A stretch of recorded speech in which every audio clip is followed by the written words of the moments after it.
जय गीता भागवत। जड़ भरत ने जब इस तरह का ज्ञान रघुगुण को बतलाया तब राजा प्रसन्न होकर जड़ भरत के चरणों पर सिर रखकर विनय पूर्वक बोला कि हे महाराज, आपने अति दया करके मुझे जो माया में भूल रहा था यह ज्ञान रूपी रास्ता दिखलाया है। यह वचन सुनकर जड़ भरत बोले कि हे राजन, तुम इस ज्ञान के प्रकाश से संसारिक जाल में नहीं फंसोगे। राजा उसी समय विरक्त हो गया। उसी जगह अपनी पालकी छोड़कर वन में जाकर हरि भजन करके मुक्त हुआ। जड़ भरत अपना शरीर योग अभ्यास के साथ त्याग कर परम धाम को चले गए। जड़ भरत के सुमत नाम बेटे ने जैन धर्म का मत संसार में फैलाया। उनके वंश में प्रतिहार आदि राजा उत्पन्न होकर शुभ कर्म करके परम पद को पहुँचे। राजा परीक्षित ने इतनी कथा सुनकर सुखदेव से पूछा कि हे स्वामी, आप दयालु होकर पृथ्वी व सूर्यादिक लोकों का हाल विस्तार पूर्वक वर्णन कीजिए। सुखदेव जी बोले, हे राजन, पहले सातों द्वीपों का हाल संक्षेप में कहा है, अब पुण्य विस्तार पूर्वक कहते हैं, सुनो। पृथ्वी में 7 द्वीप हैं।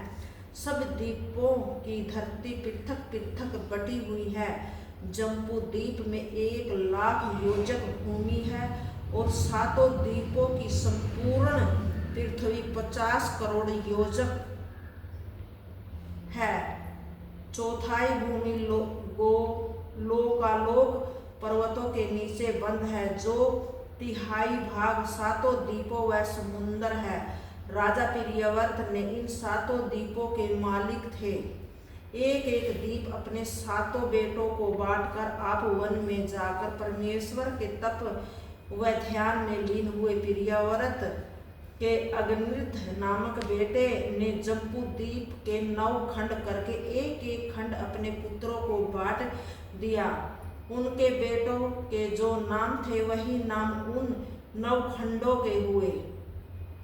पहला उत्तल खंड, दूसरा हिरण्य खंड, तीसरा है भरदास खंड, चौथा है केतुमाल खंड, पांचवा है इलावर्त खंड। इस खंड के मध्यम में सुमेरु नामक सोने का एक पर्वत 1,00,000 योजक ऊंचा, 16,000 योजक लंबा, 8,000 योजक चौड़ा और 32,000 योजक के घेरे में है।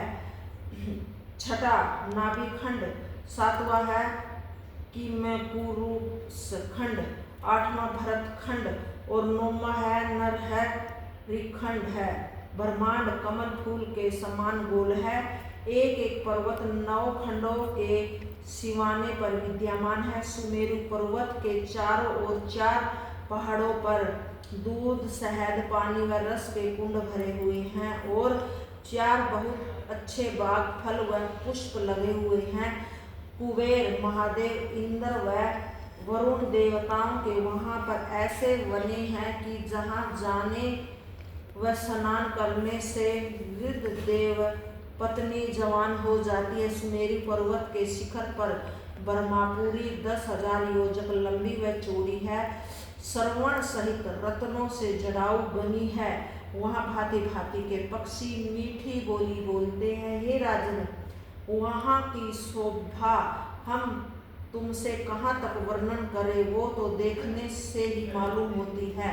सुखदेव ने कहा कि हे राजन, इस तरह जम्बूद्वीप में 9 खंड हैं और हर एक खंड के रहने वाले सब अवतारों की पृथक पृथक पूजा करते हैं। इन सातों द्वीपों के 12 लोकालोक पर्वत हैं। इनके ऊपर सदा अंधेरा रहता है। सूर्य व चंद्रमा का प्रकाश नहीं रहता। वहाँ योगी लोग जा सकते हैं। संसारिक लोग वहाँ जाने की सामर्थ्य नहीं रखते। बड़े बलवान 8 हाथी, जिनको दिग्गपाल कहते हैं, पृथ्वी को 8 तरफ से अपने नीचे ऐसे दबाए हैं कि हिलने नहीं देते। सुमेरु पर्वत पर कुबेरपुरी, वरुणपुरी, इंद्रपुरी और यमपुरी है। सूर्य का रथ 2-2 पहर के बाद इन चारों पुरियों में प्रातःकाल, दोपहर, संध्या व आधी रात के एक समय एक एक जगह पहुँचता है। ब्रह्मा की पुरी में गंगा जी निकलकर सुमेरु पर्वत के नीचे गंगोत्री में आ मिली है। जय गीता भागवत।